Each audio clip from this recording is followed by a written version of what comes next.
the most wicked sight in my life is to see his tongue hanging almost up till here, because he had...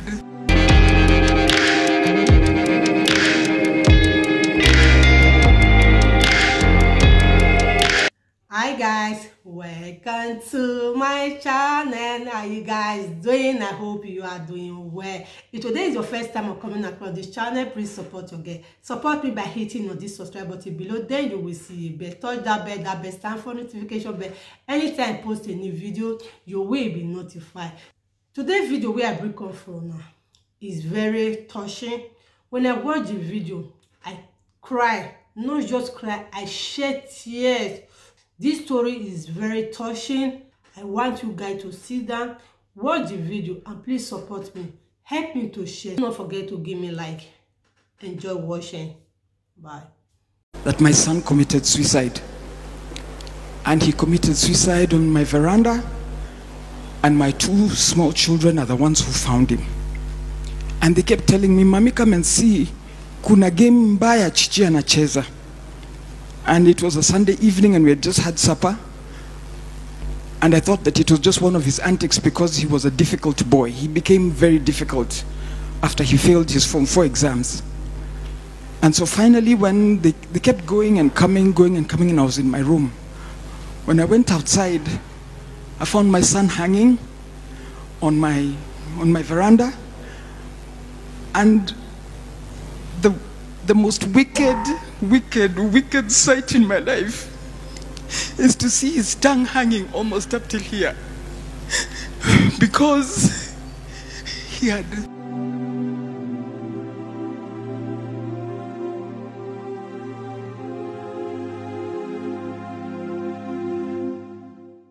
I screamed and I climbed up immediately and I collected him and I put him down. And I rushed. I started calling his sisters to take him to hospital. So we rushed to hospital. But when we reached there, the hospital told us that nobody actually was doing anything. They checked it. I told them to put him on oxygen because he was lacking oxygen. And his fingers had become gray because there was no oxygen. That usually happens after 2 minutes. Or about 6 minutes of lack of oxygen in the body. So I walked out and I just went and I told God, God, please help me. Please help me. So when I went back, they were not doing anything. I asked them, why aren't you doing anything? And then it just dawned on me that actually it was over. And as it was over, there was no need for oxygen. And there was no need for anything else. And so we had to wait there until we reported to the chief, reported to Embakasi police, and wait until about 3 o'clock when the police vehicle came to take my son and put him in a vehicle car and take him to the mortuary. That is the most wicked, hateful thing that you'll ever need to see. Youth. Hakuna kitu ngumu sana ile huwezi kuongea. There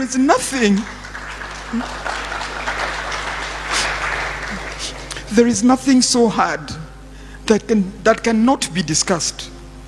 Whether it was sexual violence, which I came to discover that he had been sodomized, whether it was bullying in school, whether it was peer pressure, whether it was failing his exams. So when he failed his exams, first of all, his knowing depression makes you have all the symptoms that are mentioned in that paper. All of them, he had them. He would come to the sitting room, he's dressed in his underwear, he doesn't care, he doesn't come out of bed. So I used to insist he comes and eats with us. He doesn't want to eat with us. And so they become very difficult when depression hits. So recognize, please, when somebody starts shutting down, there's a problem. This boy had grown up as a very healthy, loving, fun-loving boy, full of love, full of laughter, full of jokes. But something happened somewhere along the line, and he just started withdrawing. And I kid you not, within 6 months, he had committed suicide. Youth, I want to tell you, You know, you can think that you're the one in the problem. There's a place you will reach, you will be unable to pull yourself out again. So before you reach that pit, before you reach that bottom, please ensure that you have talked to somebody. Please ensure that you have shared with somebody. There's nothing too hard. There's nothing too hard. The Bible says there is nothing new under the sun. So anything that you're going through is not new. It has happened to somebody else, and it can be solved. We buried my son, but now the after effects are the worst, because now I kept blaming myself. What didn't I do? What did I do? I tried to be as supportive as I wanted. He refused school. One day he just said, "Mami sirudi yo shule," and that was it. I had to look for another school for him to go to. And when he went to another school again, then he refused to attend lessons. And then he attends exams, and then he's shocked that he fails his exams. And so when we showed him his results and he came home with the results, he couldn't believe it, and that's when he started going downhill. So the sisters, his sisters, my children, all tried to encourage him to do other things. You can't sit. Do you want to go to driving school? Do you want to go to college? Do you want to draw? Because he was a very good artist. Do you want to draw? What do you want to do? We'll do it for you. He says, "Bado siko tayari, bado sijajua, I'll let you know." Then that day, he hung himself. But what it has happened, the after effects, is that thereafter, I'm the one who hit depression. I couldn't believe, I couldn't think, I couldn't eat. I couldn't think. How do you bury a 20-year-old son? A boy with mandevu?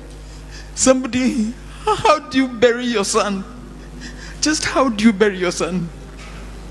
In August this year, we went to fix his grave. And there's nobody who feels the pain apart from a mother, apart from a brother, apart from a sister. Nobody feels that pain. You might think that you're in a pit, but you're not. There is always help.